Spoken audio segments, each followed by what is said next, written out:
relaxar, elevando o nosso pensamento até Papai do Céu, que Ele desça as suas bênçãos sobre todos nós nesse momento, nos envolvendo com energias benfazejas, de muita paz, de muito amor.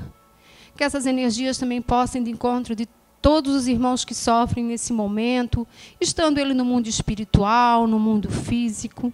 Que possa, Senhor, o teu amor divino estar por toda a terra nesse momento. Muito obrigado, Senhor, por mais esse dia de vida, pela oportunidade que nos deste de chegar até essa casa hoje. Somos gratos, Senhor, por tudo que temos, pelo nosso pão de cada dia, pelo nosso trabalho, principalmente, Senhor, pela vossa presença em nós. E que a cada dia possamos mais perseverar, Senhor, nesse caminho. Muito obrigado por tudo. Que possamos também estar conectados nesse momento com o nosso pensamento no mundo espiritual, elevando o nosso pensamento, pedindo ao Papai do Céu que também esteja conosco na hora da palestra, que a gente possa absorver essa palestra e levar esse conhecimento para nós mesmos, para a nossa casa, dentro do nosso meio familiar. Obrigado, Jesus, a nossa Mãe Maria e a todos os espíritos amigos, trabalhadores dessa casa. Que assim seja. Eu esqueci que é o seu Delcide na leitura, tá, gente?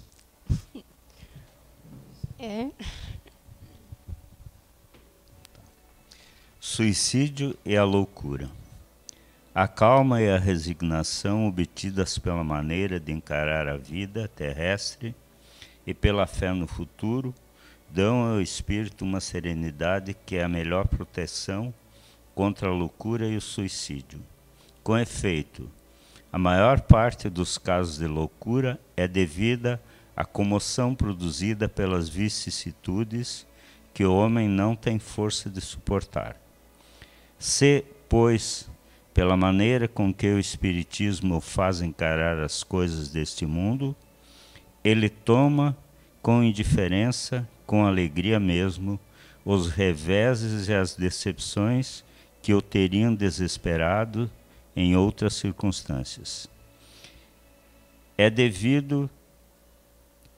É evidente que essa força que o coloca acima dos acontecimentos preserva a sua razão dos estremecimentos que sem ela o teriam perturbado. Ocorre o mesmo com o suicídio, excetuando aqueles que se verificam no estado de embriaguez e de loucura, e que se podem chamar inconscientes. É certo que, sejam quais forem os motivos particulares, sempre há por causa geral algum descontentamento. Ora, aquele que está seguro de não ser feliz senão um dia e de serem melhores os dias seguintes, facilmente tem paciência.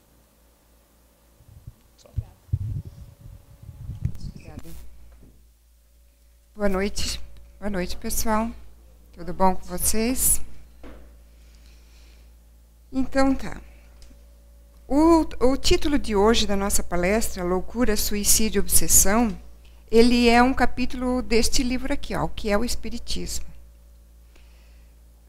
Na primeira parte desse livro aqui, existem alguns diálogos que Allan Kardec, na sua inteligência, na sua pesquisa, ele sendo um cientista, né, um pesquisador, ele percebeu, pessoas perguntaram para ele, e ele também percebeu que poderia surgir dúvidas nas pessoas quanto à doutrina espírita. Então, o começo, a primeira parte desse livro, são alguns diálogos. É o diálogo com o crítico, com o cético e com o padre. São personagens não reais, que ele fez uma coletânea das dúvidas e colocou aqui. Esse título aqui, ele está na parte do cético. O cético é aquela pessoa que não crê, que não acredita em alguma coisa. Faça você o que quiser, ele não acredita, né? E eu achei muito assunto neste livro aqui, No Mundo Maior. Fica a sugestão, se vocês quiserem ler. Esse aqui é da série Nosso Lar. São, se eu não me engano, 13 livros em seguida, né? Que o André Luiz quando ele começa a escrever no mundo espiritual, ele escreve primeiro o livro Nosso Lar. Só que existe uma sequência, e esse aqui é um deles que faz parte dessa série, né?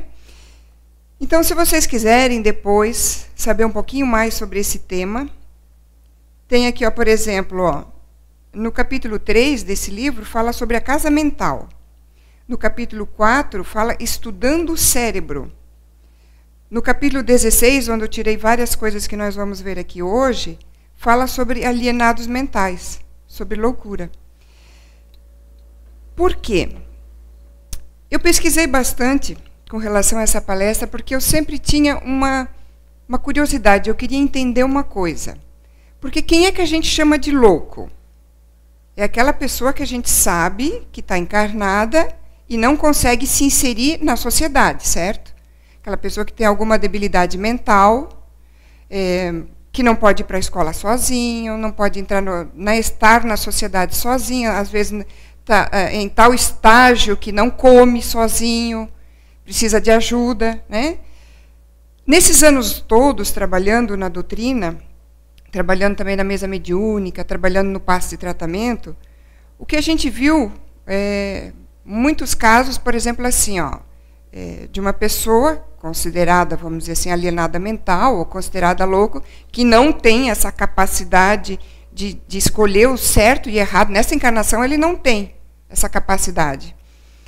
Por quê? Alguns casos a gente ficou sabendo, né? Porque foi muito inteligente na vida passada e usou mal a sua inteligência. Usou para o mal. Usou de uma maneira errada. Então, agora ele vem, às vezes, com um corpo físico normal, mas sem a capacidade de tomar decisões.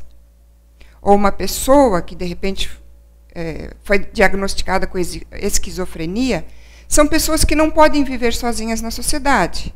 Então, a gente vê, a gente conhece elas e a gente entende e chama elas de louca, vamos dizer assim, ou algum grau de loucura.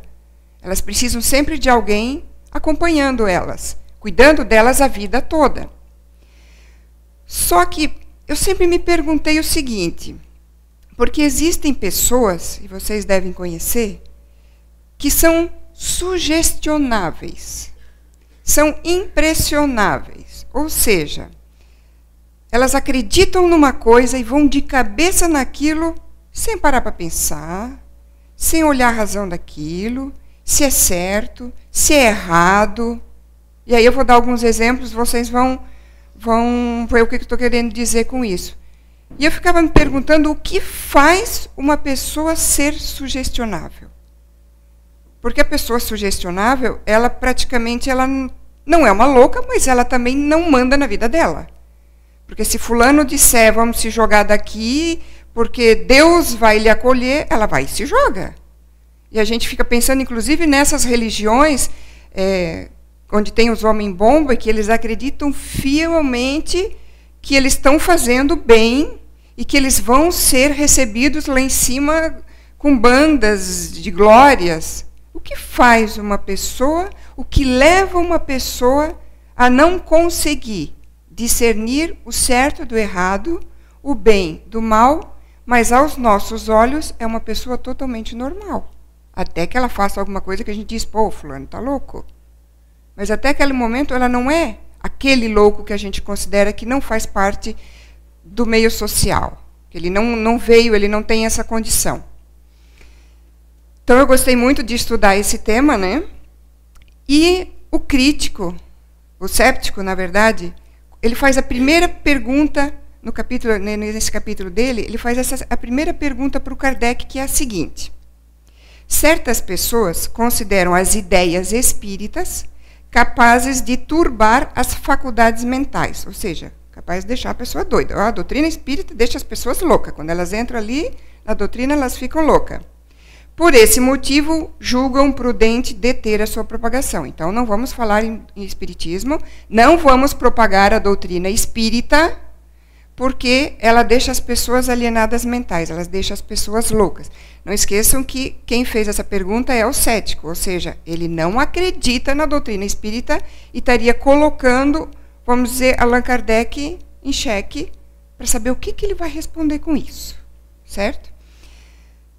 Então, nós vamos ver um pedacinho da resposta. Hoje nós vamos trabalhar um pedacinho da resposta, porque são 2 folhas e pouca, né? Eu trouxe aqui uns 3 ou 4 parágrafos só para a gente pensar, para a gente trazer para a nossa vida e refletir. Primeira coisa que o Allan Kardec responde. Há um provérbio que diz: quem quer matar o cão diz que ele está raivoso. Os inimigos do espiritismo se apoiam em qualquer pretexto. O que ele quis dizer com isso? Se tem um cachorro perto de mim e eu estou louca para matar ele porque ele está me incomodando e ninguém está querendo deixar matar, o que eu faço? Jogo a notícia no ar de que ele está com raiva. Aí, se eu matar ele, ninguém vai falar nada, ninguém vai me criticar, certo? Então, a primeira coisa que ele quis dizer é isso, defendendo a doutrina espírita, né? Qualquer um que não quer que a doutrina espírita se propague, que seja divulgado, vai falar mal dela. Essa é a primeira resposta que ele dá.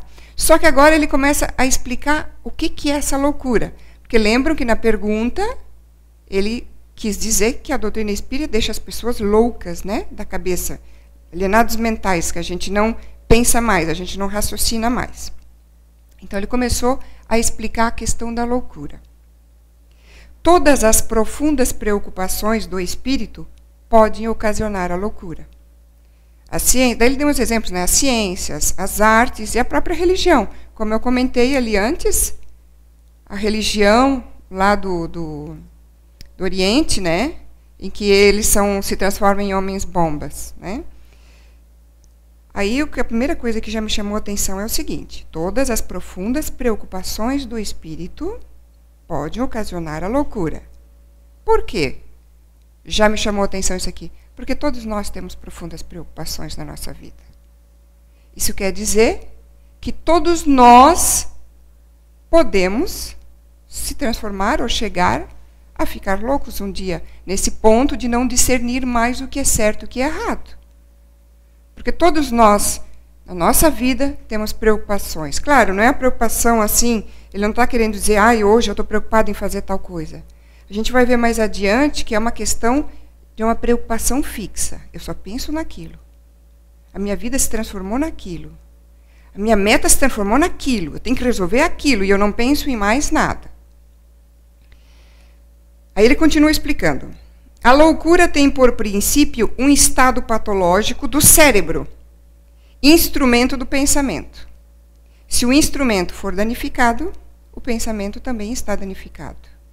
Começa a explicar porque tem pessoas que não conseguem mais discernir o certo do errado. Porque nós estamos aqui aprendendo certo e errado. A gente erra um dia, mas a gente percebeu que a gente errou. Cedo ou tarde, a gente percebe. Quando a gente está num estado assim, a gente não percebe mais.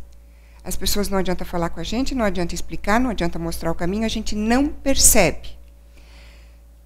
Então, a loucura tem por princípio, ou seja, ela se inicia num estado patológico aqui, do nosso cérebro. Ela começa aqui, na nossa mente.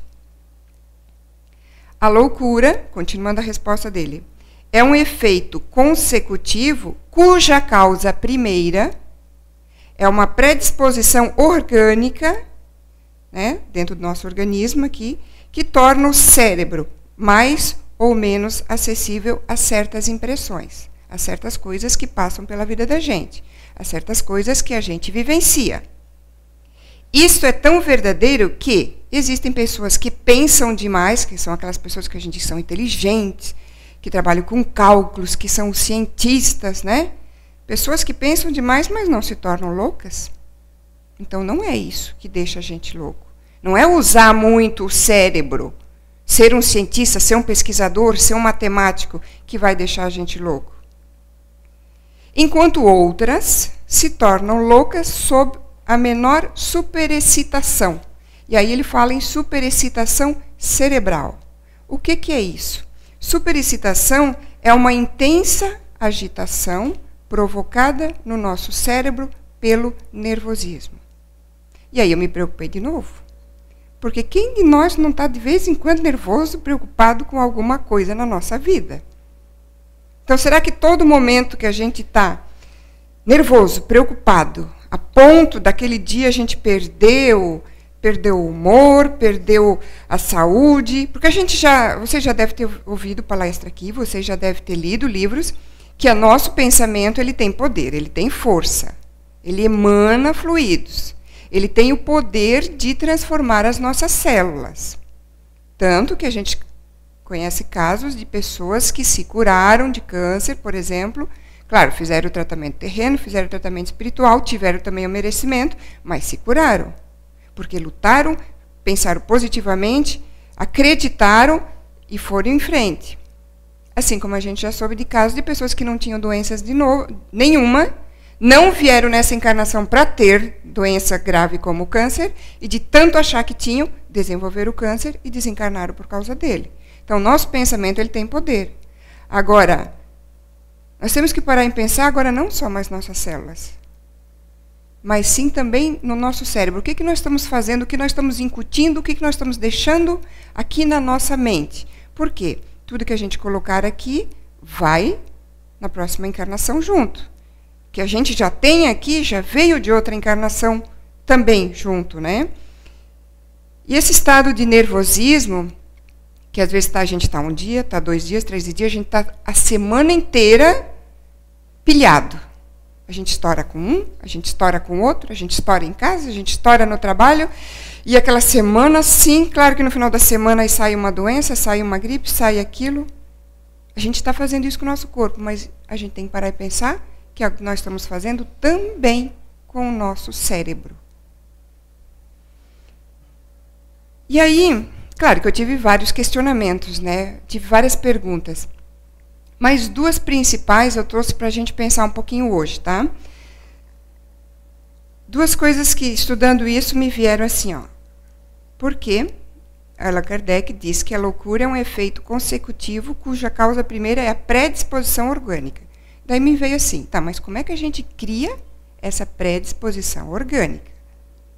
Ok, nosso pensamento tem poder, mas como é que a gente faz isso no dia a dia? E a outra pergunta que me veio, tá, vamos dizer que a gente já tem essa predisposição orgânica. A gente já está com ela aqui, mas eu sou normal, por enquanto, pelo menos, né? Qual é o gatilho? O que faz eu deixar de ser normal para passar a ser alguém da categoria de louco, então, por exemplo? E aí eu fui estudar isso. Peguei mais um pedacinho da resposta ali. Então vamos responder primeiro assim, ó, se a gente já tem essa predisposição, que a gente não sabe se tem ou não. Eu não lembro o que passou na vida passada, mas se a gente já veio trazendo isso. Então, havendo a predisposição, vamos dizer que a gente já tem essa predisposição, esta toma o caráter de preocupação principal, que se torna uma ideia fixa. Então, nós chegamos aqui na nossa vida e, por algum motivo, temos uma ideia fixa. E ele deu alguns exemplos. Não, essa ideia fixa pode ser da fortuna, pode ser do poder, pode ser da arte, pode ser da ciência, pode ser da maternidade, pode ser de um sistema político ou social. Aí eu vou trazer, por exemplo, para vocês, por exemplo, uma ideia fixa da maternidade. Quantas pessoas que a gente considera normal, para quem tem, por acaso, tiver TV fechada, vai ter visto, por exemplo, vários casos. Para quem tem o Discovery nele, conta vários casos. Por exemplo, uma pessoa que até o momento era tua vizinha, tu conversava com ela, tu achava ela absolutamente normal e, de repente, você soube que ela foi lá na maternidade e roubou uma criança. Isso não é uma ideia fixa na maternidade? E aí a gente pensa que aquela pessoa é louca, ela foi lá na maternidade e roubou uma criança. Quantos casos existem de que a pessoa finge uma gravidez e depois rapta uma criança? Quantos casos existem, se a gente for assistir na TV, de pessoas... tem um caso que a moça queria tanto uma criança que ela se tornou amiga de uma grávida, uma adolescente grávida. Quando ela estava para ganhar, ela raptou a menina e fez a cesárea em casa. Lógico que a mãe da criança morreu. Mas ela pegou a criança e era dela. E chegou a não parar para pensar a tal ponto que ela foi na maternidade e disse que tinha tido aquela criança em casa. Óbvio que os médicos perceberam que tinha alguma coisa errada, porque vão fazer o exame nela, viram que ela não teve gravidez nenhuma, que ela não teve parto nenhum. O que leva uma pessoa a não parar para pensar que isso não vai funcionar. Então, a ideia fixa pode tornar a pessoa que tem a predisposição a essa loucura. Inclusive, um outro caso que eu soube, que a mãe, vamos dizer, a mulher, ela já tinha 2 filhos do primeiro casamento, tinha 2 meninas. Separou, mais tarde casou de novo e não conseguiu ter um outro filho com o segundo marido. Aí, fazendo os exames, ela precisava fazer inseminação artificial. Só que o tratamento era muito caro. Ela começou a roubar na empresa que ela trabalhava, para poder pagar o tratamento. Então, o que faz uma pessoa, né, no momento parecer absolutamente sã, normal, e no instante seguinte, ela faz alguma coisa que a gente chama, meu Deus, aquela pessoa está louca? Então, a loucura, só para a gente pensar muito na nossa vida, não está tão longe da gente como a gente pensa. A loucura não é só aquele caso daquela pessoa que está ali alienada mentalmente e vai passar essa vida daquele jeito ali, não vai participar da sociedade, não pode ter uma vida própria. Qualquer um de nós pode estar suscetível. Eu sempre me perguntei assim, o que faz, né, uma pessoa tomar essas decisões? Se alguém aqui mais velho, assim, que nem a gente, né? A data de nascimento mais antiga, assim. Se alguém lembra de Jim Jones, esse nome lembra alguma coisa para vocês? Jim Jones foi o caso de suicídio maior suicídio coletivo que houve no mundo. Não sei se houve outro, mas foram 918 pessoas que se suicidaram porque uma pessoa levou elas a acreditar que esse era o certo. Dessas 918, 270 era criança, mas então, 648. O que tinham essas 648 pessoas que levaram elas a acreditar em Jim Jones e se suicidar, acreditando que estavam fazendo certo? Se você for ver a história de Jim Jones, ele tinha uma média de 3.000 seguidores. Tudo bem, vamos dizer que ele estava num pé na loucura, se a gente vê a história dele, porque ele se considerava o profeta, ele queria mudar o mundo, ele começou fazendo muitas coisas boas, ele começou lutando para que todo mundo, uma das coisas que ele lutava, por exemplo, que se adotasse criança de todas as raças, porque na época dele, branco só adotava branco, né, criança branca. Ele lutou para que os negros tivessem igualdade nos hospitais, nos lugares públicos, né, escolas públicas, tivessem os direitos, os mesmos direitos que os brancos. Então, aparentemente, ele era uma pessoa normal. Mas depois a gente vai ver na história que ele começou a fazer coisas que a gente não considera normal. E começou se achando um profeta. Mas a questão aqui não é ele. A questão é o que me sempre chamou a atenção, o que levou aquelas pessoas a acreditar nele. Porque se ele tinha, em média, 3.000 seguidores, vamos chutar que ele tinha 10.000 seguidores. Porque esses 3.000, uns foram embora, outros chegaram, outros foram embora, outros chegaram. Não eram aqueles mesmos 3.000 do começo ao fim. Então, dos 10.000 seguidores, 648 adultos se suicidaram. Qual é a diferença entre aquelas pessoas que se deixaram convencer e as outras que foram embora, que viram que aquilo não era certo? Então, eu sempre tive muito disso, assim, eu queria saber o que aconteciam com essas pessoas, porque, aparentemente, elas são normais. Né? E aí, Allan Kardec continua dizendo que o verdadeiro espírita, daí ele lembra aquela pergunta que foi feita para ele, daí ele está defendendo a doutrina espírita, né? O verdadeiro espírita entende que as tribulações são incidentes desagradáveis. Então, o que a gente passa na nossa vida aqui são incidentes desagradáveis que vão ser resolvidos, a gente vai resolver que eles vão passar. São incidentes de curta duração. São incidentes como acontece às vezes numa viagem nossa. Porque o nosso estágio aqui na Terra é uma viagem, é uma passagem. Imaginem vocês viajando para algum lugar. Se vocês forem de carro, pode atrasar a viagem, vocês podem pegar congestionamento, pode furar um pneu, pode acontecer diversas coisas. Vocês podem ter que ir mais devagar porque teve uma chuva torrencial. São incidentes que ocorrem. E acontecem na nossa vida aqui na Terra, incidentes também. Só que como é que a gente passa esses incidentes? Já vamos começar a avaliar como é que a gente passa a nossa vida. Quando eu vou viajar, se o ônibus atrasa, se o carro atrasa, se eu pego o trânsito, se for um pneu, como é que eu fico? Como é que eu reajo? Lembra lá da superexcitação do cérebro? Eu tenho um ataque de nervos? Se cada vez eu tiver um ataque de nervos, eu estou predispondo o meu cérebro.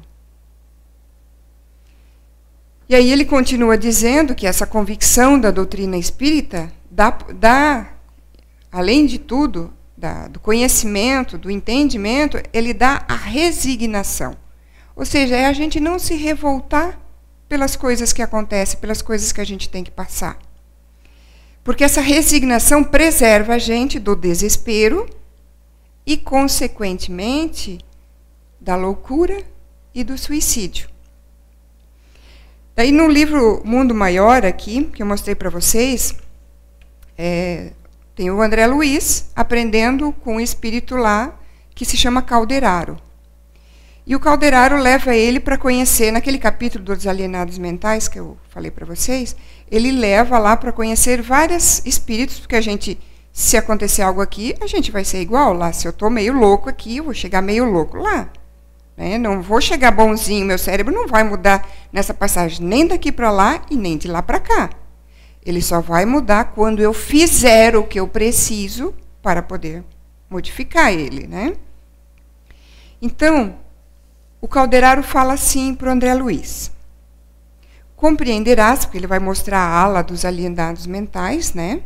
Compreenderás a tragédia dos homens desencarnados em pleno desequilíbrio das sensações. Aí ele diz, tirando os casos puramente orgânicos, que também falou ali na leitura, o louco é alguém que procurou forçar a libertação do aprendizado terrestre. Pois é, mas a gente veio aqui aprender. Então, vamos cuidar. Por indisciplina ou por ignorância. Quando a gente se revolta. Indisciplina é se revoltar com as coisas que a gente passa na nossa vida. A gente não vai passar nada na nossa vida que a gente não tenha que passar. Se a gente não fez por merecer nessa, mas a gente fez em outra.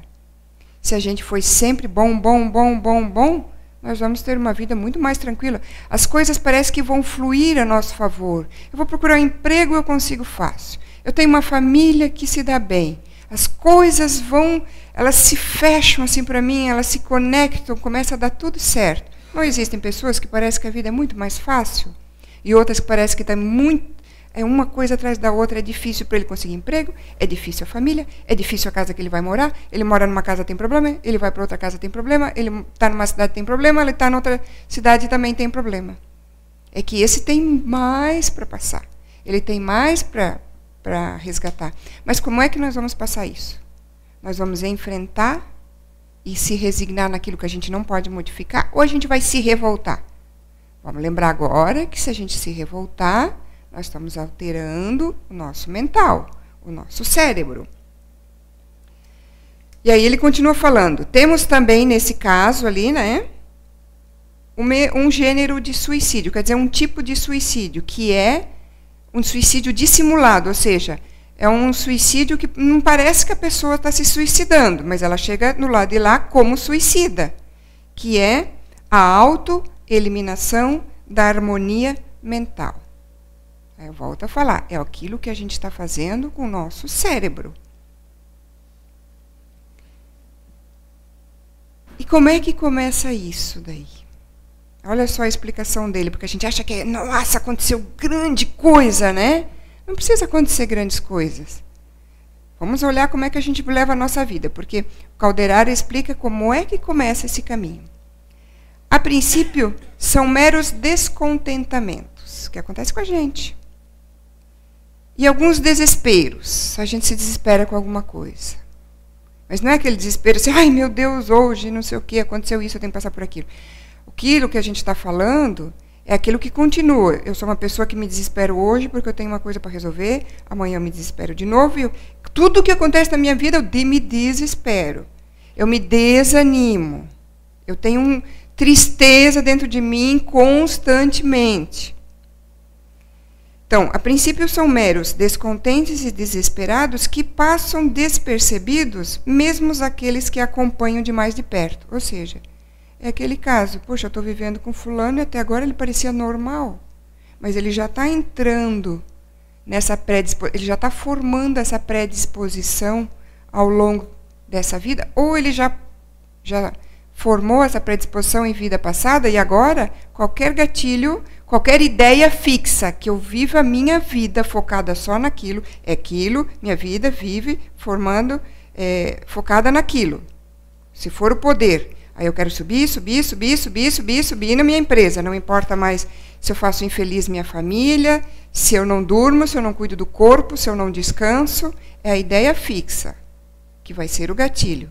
E aqui nós estamos explicando como se forma, ao longo das nossas encarnações, essa predisposição. Então, assim, passa despercebido. A pessoa que está convivendo, a gente está convivendo com elas. Mas, pouco a pouco, transformam-se em doentes mentais de variadas gradações, tá? Porque daí o doente mental não é só aquele que não tem mais condições de viver em sociedade. Podem ser aquelas pessoas que se deixaram convencer por Jim Jones a se suicidar. De cura quase impossível, claro, vai chegar num grau de cura quase impossível, portadores que são de problemas inextricáveis e ingratos. Inextricáveis quer dizer problemas que não têm mais solução. E aí ele conta, eles caminhando, né? Ele conta também, aparece nesse livro aqui, a história, porque assim, André Luiz vai caminhando e vê uma senhora lá, de cabelos brancos, berrando, gritando, e eles passam por um manicômio, e a roupa do manicômio é tudo igual, né? Tipo aquele, vamos dizer que tem aquele batão, assim, né? Aquela bata. E a mulher anda com aquela bata como se fosse uma rainha, né? E dando de dedo em todo mundo, e falando com mais duas senhoras, dois espíritos desencarnados, que estavam tão alienadas que nem percebiam que essa senhora estava falando. E dizendo que o imperador já estava sabendo do caso dela, que o imperador que ia tirá-la dali, que esses médicos ali, que provavelmente espíritos ali que estavam querendo ajudá-la, né, que esses médicos ali não eram de confiança, que ia vir o médico real tratar dela. Mas como que essa senhora chegou nesse estágio de completamente alienação mental? E aí Calderaro explica para André Luiz que ela teve uma vida em que ela foi duquesa, marquesa, teve muitos empregados, teve muito dinheiro, teve uma vida suntuosa, não soube usar o dinheiro, não soube usar o seu poder, porque pisou muito nos seus súditos, né? E aí veio numa encarnação onde tinha que passar tudo ao contrário do que ela passou, né? Do que ela viveu, para aprender. Então, primeiro, se ela cheio de dinheiro, então ela vem numa família pobre, para aprender a dar valor ao dinheiro. Se ela costumava mandar e desmandar e ter tudo a seus pés, ela vem com uma vida que ela tem que batalhar, que ela tem que se esforçar para conseguir as coisas.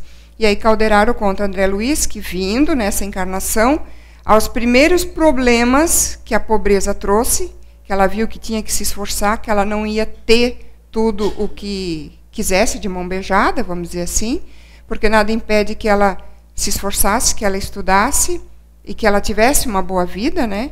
Mas os primeiros sinais que apareceram para ela que ela tinha que se esforçar, que ela não ia ter aos seus pés tudo o que ela queria, porque mesmo não lembrando da encarnação passada, a gente vem com os mesmos desejos. A gente não vem santinho de uma encarnação para outra, né? A gente vem igual. Aí o que aconteceu? Ela começou a fugir. Em vez de enfrentar os problemas, enfrentar a vida, lutar, ela foi pelo caminho mais fácil. Começou vendendo o seu corpo para ter dinheiro, para ter tudo o que queria. E, obviamente, usando dessa parte da sedução, ela também seduziu e teve a seus pés, novamente, aí muitos homens, e detonou a vida dela de novo. E claro, chega um ponto da vida que a gente fica mais velha, vender o corpo já não serve mais, já não dá mais aquele dinheiro que dava antes, e aí ela começou a viver um mundo de fantasia, ou seja, ela já estava com a predisposição, então, né? Ela começou a viver um mundo de fantasia, que ela queria aquele mundo, ideia fixa, lembrem? E ela, aí, encarnada mesmo, ela chegou a essa categoria de louca, então, porque ela começou a viver uma vida que não era mais a terrena, que não era mais real. Ela começou a se achar já encarnada, que era a Marquesa de novo, e provavelmente desencarnou assim e chegou assim, nesse estágio no mundo espiritual, né? Então, só para ir mais finalizando aqui, porque esse livro é muito bom, a gente pode tirar muitos exemplos para a nossa vida de pequenas coisas que a gente faz e que pode estar nos levando para este caminho. Porque a gente se olha e acha, eu concluí um estudo, eu tenho um emprego, eu tenho uma família, então eu sou normal. Quem é que diz que nós somos normal de verdade? Comecei a ficar preocupada aqui, né? Vamos prestar mais atenção no que estou fazendo com a nossa vida, né? Então, Calderaro diz assim ainda o seguinte: nós quase podemos afirmar que de cada 100 casos de loucura, 90 começam nas consequências de faltas graves que praticamos, como a impaciência, com a tristeza ou por intermédio de atitudes mentais que imprimem deploráveis reflexos. Ou seja, negatividade, pensar que as coisas não vão dar certo. Se eu ficar sempre pensando nas coisas que não vão dar certo, eu estou impregnando isso na minha mente. Eu estou criando ali uma predisposição que, se não nessa encarnação, mas de repente numa outra, eu posso chegar nesse estágio, né? Então, tristeza prolongada, não é que eu não posso ficar triste porque um parente meu morreu. Mas existe diferença entre ficar triste e passar o resto da vida ou perder essa encarnação só se lamentando porque fulano morreu. Existe uma grande diferença. Nós temos, inclusive, um caso lá na casa, infelizmente, que eu acho que tinha uma parte aqui.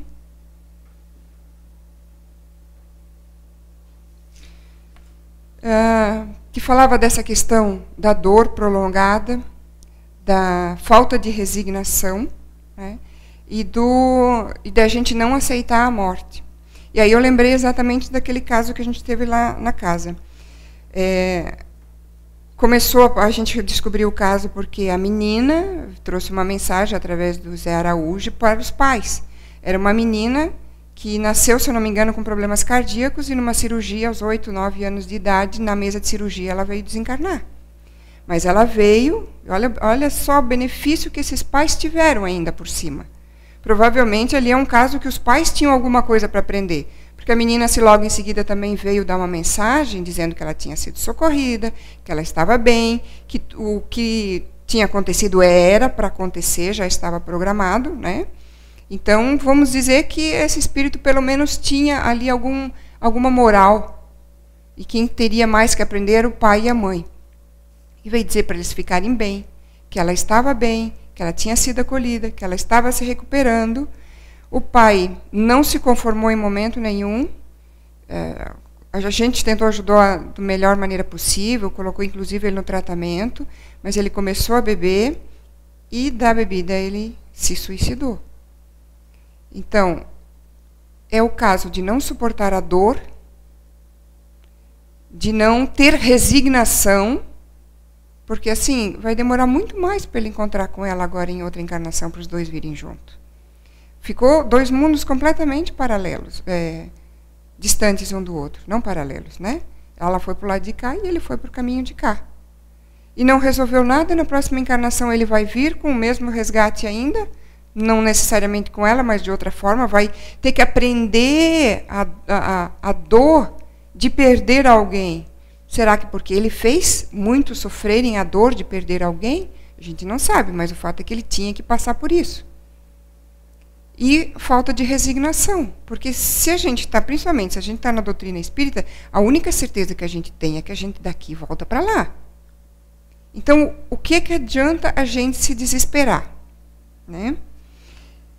E, como o título aqui também tem a ver com obsessão, o Allan Kardec faz uma observação aqui. Ele diz que aqui a gente não está falando não confundir loucura patológica, que é essa loucura que a gente está explicando, eu estava explicando para vocês, passando um pouquinho, né, com obsessão. Porque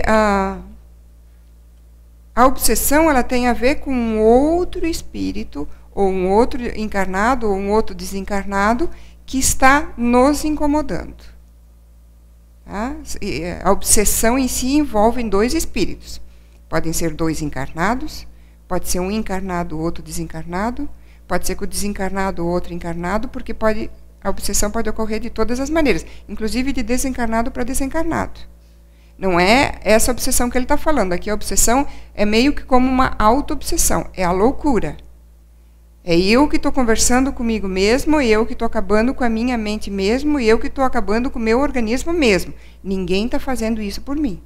Então, as minhas atitudes, o que eu faço no meu dia a dia, a maneira com que eu levo as coisas que aparecem para mim, a maneira com que eu suporto ou não as coisas, a maneira com que se eu me resigno ou não, aquelas coisas que eu não posso mudar, porque não esqueça uma coisa, resignação não é ficar sentado esperando que tudo aconteça daquele jeito e dizer, eu tenho um marido violento porque eu mereço isso, eu tenho uma mulher que me trai porque eu mereço isso, eu tenho uma vida que eu estou passando aqui, estão me surrando e eu tenho que ficar por isso. Não. Você pegar, entender as coisas certas e erradas na vida, lutar para fazer as certas, batalhar para fazer as certas, e o que não conseguir mudar, daí sim, se resignar. Se resignar não é ficar parado, sentado, esperando a vida passar. Porque Deus, na sua justiça, Ele não quis em nenhum momento que a gente sofresse. A gente tem que vir aqui resgatar. Isso significa algum sofrimento, mas é sofrimento no nosso ponto de vista. Não podemos esquecer que a gente não compreende toda a humanidade, toda a espiritualidade, todos os mundos e tudo o que acontece no mundo espiritual. A gente não pode esquecer que uma vida inteira para nós aqui, uma vida ali de 70, 80, 90 anos, no mundo espiritual, às vezes é 1 hora só. Que o tempo lá é diferente. E aí, quando a gente chega do lado de lá e olha como foi rápido, porque 70, 80, 90 anos pode ser muito para nós. Mas vamos lembrar que a gente tem por aí, vamos dizer, cada um de nós uns 40 mil anos. Que a gente já teve aí 50 encarnações. Então, uma vida de 70, 80, 90 anos é muito grande? É demais? Eu não consigo aguentar? Não, quando a gente partir daqui, a gente vai ver que foi muito rápido. E aí a gente vai se arrepender de coisas que a gente podia ter feito e não fez.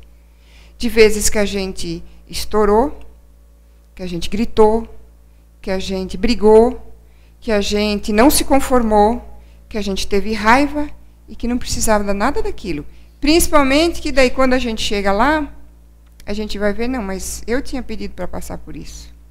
Não, mas aquele lá eu não precisava nem ter passado, foi só aquele meu gesto ali naquela vez que eu fui ruim, que eu fiz isso, que eu fiz aquilo, que eu não ouvi minha intuição, que eu não ouvi conselhos dos mais velhos, que daí eu acabei passando por isso. Então tem tanta coisa que vai acontecer quando a gente chegar do lado de lá, que o melhor a gente fazer mesmo é levar a nossa vida de maneira mais positiva possível. Abrir a janela de manhã cedo, se estiver chovendo, ame aquela chuva. Se tiver sol, agradeça o sol. Agradeça por ter um cobertor. Eu agradeço por ter um teto para dormir à noite, quando tantos não têm. Que o resgate deles, às vezes, é muito mais difícil do que o nosso. E, às vezes, a gente reclama de coisas tão pequenas, né? A gente tem comida, a gente tem agasalho, a gente tem onde dormir, a gente tem... A maioria de nós tem aqui, hoje, todos têm os 2 braços, 2 pernas, todo mundo aqui que está aqui pensa, raciocina e pode tomar suas próprias decisões. Então, vamos pensar um pouquinho nisso. Se vocês quiserem, fica, olha... É um livro ótimo para ler. Não é um livro com palavras difíceis, tá? Vocês podem ler com calma. O legal era ler na sequência, né? Porque aí a gente entende, André Luiz vai passando por várias situações. Tem um só deles que é mais técnico da sequência, mas os outros são tipo meio romance, então são fáceis de ler. E lembrar que nós todos aqui podemos estar com um pezinho lá na loucura. A gente não está tão longe assim, não. Não é só aqueles que a gente acha que estão que nem essa senhora... completamente alienadas mentais, que são os loucos. Eu acho que a partir do momento que nós tivemos várias vidas terrestres e ainda vamos ter algumas, a gente já deve estar com o pezinho lá, então vamos cuidar com o que a gente faz, né? Boa noite a todos.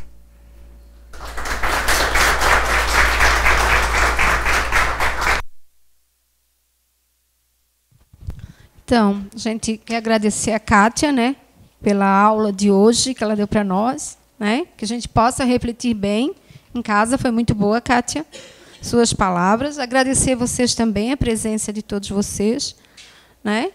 E agora a gente vai pedir para a Kátia, então, encerrar, tá? Para depois a gente receber o passe também.